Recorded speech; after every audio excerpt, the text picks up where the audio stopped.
ప్రజలు సంతోషంగా ఉండాలనేదే మన కేసీఆర్ గారి కోరిక. కానీ ఇప్పుడు వచ్చినటువంటి ప్రభుత్వం ఆయనంట కేసీఆర్ గారు ఆనవాళ్ళు చేర్పేస్తాడంట. మరి ఆ సెక్రటరేట్ ఎవడు వాడు అయ్యా జాగిరదా? మరి సెక్రటరేట్ల క్యాబినెట్ మీటింగ్ ఎందుకు పెడుతున్నాం? ఎవరిది సెక్రటరేట్? ఎవరు కట్టారు? ఆ పక్కన 125 అడుగుల విగ్రహం డాక్టర్ బిఆర్ అంబేద్కర్ గారిది. ప్రపంచంలోనే ఎక్కడ లేదు అంత పెద్ద విగ్రహం. ఎవరు కట్టారు?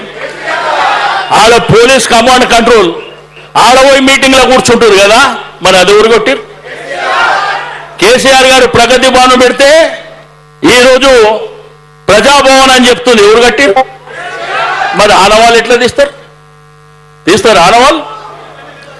మరి ఈ భారతదేశ చరిత్రలో ఒక రాష్ట్రాన్ని సాధించి భారతదేశ చిత్రపటంలో పెట్టింది ఎవరు? మరి ఆనవాళ్ళు తీస్తారు. ఎట్లా తీస్తారు? కాబట్టి మాట్లాడడానికి కూడా ఒక బాధ్యత ఉండాలి. ఒక ఉన్నతమైనటువంటి పదవిలో ఉన్నప్పుడు బాధ్యతగా మాట్లాడేది నేర్చుకోవాలి.